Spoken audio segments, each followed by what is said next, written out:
Hello, c'est Marion et bienvenue sur ma chaîne. Aujourd'hui, on va parler du triangle d'exposition, indispensable en photo.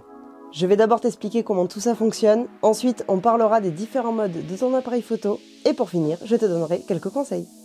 Accroche-toi bien et prends des notes, c'est parti.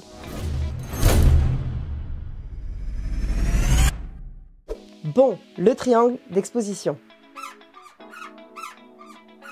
Tu vas voir, c'est pas si compliqué. Le triangle d'exposition décrit la relation entre trois paramètres super importants. 1. L'ouverture, donc l'ouverture du diaphragme. 2. La vitesse d'obturation, durée pendant laquelle ton capteur est exposé à la lumière.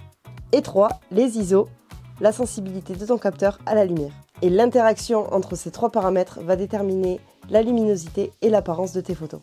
Je t'invite fortement à aller voir les vidéos précédentes où je parle en détail de chacun de ces paramètres. Il faut savoir que chacun de ces paramètres va interagir les uns avec les autres et qu'ils ont tous un impact sur la lumière. Cependant, l'ouverture va gérer la profondeur de champ et la vitesse d'obturation va, elle, gérer le flou dans ton image. C'est ce que tu dois retenir et pour t'aider, j'ai créé un PDF. Il est juste en description, comme ça tu l'auras toujours avec toi. C'est cadeau. Petit rappel rapide sur ces trois paramètres. L'ouverture va être comme la taille de ta fenêtre dans laquelle la lumière va pouvoir entrer. Donc plus l'ouverture est grande et plus de lumière va entrer dans ton capteur. Par exemple, si tu prends une photo dans un endroit sombre, tu peux davantage ouvrir l'ouverture pour capter plus de lumière. Elle a également une influence sur la profondeur de champ. Plus ton ouverture sera grande et plus tu auras un flou d'arrière-plan. Ensuite, la vitesse d'obturation. C'est la durée pendant laquelle le capteur va être exposé à la lumière. Une vitesse rapide va figer l'action, idéale pour des sujets en mouvement. Par exemple, si tu veux photographier un oiseau dans le ciel, une vitesse rapide va te permettre de le figer et d'avoir ton oiseau dans le ciel qui sera net. J'espère que tous ces tutos te sont utiles. Si c'est le cas, mets un pouce bleu pour m'aider à aider plus de monde. Ça fait beaucoup d'aider tout ça. Ouais. En tout cas, merci pour ton soutien. Et 3. La sensibilité ISO qui va contrôler la réactivité de ton capteur à la lumière. Plus le nombre d'ISO est élevé, plus la sensibilité à la lumière est grande.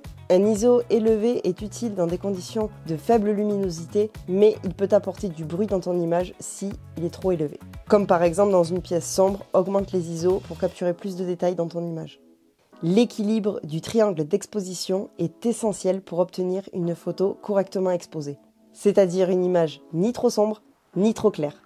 Tout est toujours toute une question d'équilibre. Voici quelques détails supplémentaires pour pouvoir bien équilibrer ces trois paramètres. Prenons l'exemple de l'ouverture. Si tu veux un fond flou avec un portrait, ouvre l'ouverture, mais assure-toi que cela ne surexpose pas ta photo. Si la scène est trop lumineuse, tu peux compenser en augmentant la vitesse d'obturation. Maintenant, si on prend l'exemple de la vitesse, si tu photographies une scène rapide, comme un sport par exemple, augmente la vitesse d'obturation pour figer l'action. Et si dans ce cas-là, ta scène est trop sombre, tu peux compenser avec l'ouverture pour rééclairer ta scène. Et pour finir, si on parle des ISO, en condition de faible luminosité, augmente les ISO si tu n'as pas le choix, mais sois conscient du bruit. Et en plein jour, utilise un ISO le plus bas possible pour des photos plus nettes. Je sais, c'est pas évident, mais en fait il y a tellement d'exemples. Pour t'aider à y voir plus clair dans tout ce fouillis, il existe différents modes sur ton appareil photo. Ils vont grandement t'aider à y voir étape par étape, et c'est ce qu'on va voir maintenant. Accroche-toi, c'est pas fini. Il y a, encore une fois, trois principaux modes à connaître. On va commencer par le mode A. Le mode A, ou AV, de priorité à l'ouverture, est un mode semi-automatique qui va te permettre de contrôler uniquement l'ouverture sur ton appareil photo. Dans ce mode, tu vas régler l'ouverture et l'appareil photo va pouvoir ajuster tous les autres paramètres, donc vitesse d'obturation et les ISO, pour avoir une scène qui est correctement exposée. L'avantage principal de ce mode, c'est de contrôler la profondeur de champ. Tu vas donc régler ce paramètre en fonction de ce que tu souhaites, avoir une profondeur de champ élevée ou non. Ensuite, vient le mode S. Le mode S ou TV, donc de priorité à la vitesse, est aussi un mode semi-automatique et lui, il va te permettre de contrôler uniquement la vitesse. Et ton appareil gérera à lui tout seul l'ouverture et les ISO pour rééclairer ta scène correctement. Et l'avantage de ce mode est principalement le contrôle du mouvement. Tu vas donc régler ce paramètre en fonction de ce que tu souhaites, sujet net, sujet flou ou effet de filet également. Une vitesse lente va être utile pour des effets créatifs comme l'effet de filet. Je te mets un exemple juste ici. Sur cette photo, tu vois bien que le sujet est net et l'arrière-plan est flou. Et cet effet, c'est l'effet de filet. Puis pour finir, vient le mode M. Le mode M, donc le mode manuel, te permet de absolument tout contrôler dans ton image. Tu l'auras compris, il va donc contrôler l'ouverture, la vitesse d'obturation et les ISO. Et c'est toi qui vas pouvoir gérer ça. C'est le mode le plus avancé et le plus flexible. Par contre, il nécessite une grande compréhension des 3 paramètres et du triangle d'exposition. Voici quelques détails sur le mode manuel. Comme on l'a dit, ce mode va te permettre de contrôler absolument tout, donc la vitesse, l'ouverture et les ISO.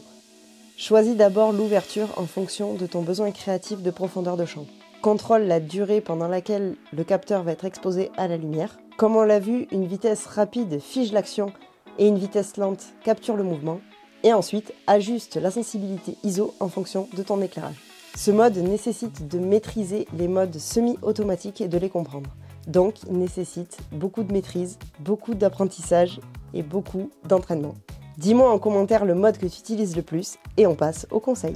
Mon premier conseil, ça va être de définir ta priorité, profondeur de champ ou mouvement. Si tu souhaites photographier un portrait avec un flou d'arrière-plan, mets-toi directement sur le mode A. Par contre, si tu souhaites photographier un sujet en mouvement, le mode S est un mode qui est beaucoup plus adapté. Déjà, ça va te permettre de pouvoir savoir quel mode utiliser.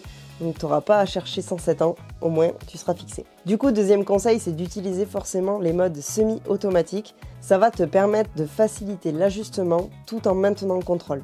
Et si tu utilises le mode manuel, règle-le en fonction de ce que tu souhaites et ensuite ajuste les autres paramètres pour maintenir une bonne exposition. Et mon dernier conseil, comme toujours, c'est de sortir avec ton appareil photo et de t'entraîner parce que c'est vraiment ça qui va te permettre d'avancer et de comprendre tous ces modes et de comprendre comment tout ça fonctionne. Et en plus de ça, si tu sors pas et que tu t'entraînes pas, cette vidéo aura servi à rien. Et ça, c'est nul! Bon, pour résumer, le triangle d'exposition regroupe 3 paramètres, l'ouverture, la vitesse et les ISO. En ajustant ces 3 paramètres, on contrôle la quantité de lumière qui rentre dans l'appareil photo. Les modes A, S et M permettent un certain contrôle sur ces 3 paramètres. Et comprendre ce triangle et les différents modes donne la flexibilité nécessaire pour capturer des images créatives dans diverses conditions. J'espère vraiment que ça t'a été utile et que c'est pas Hiroshima dans ta tête.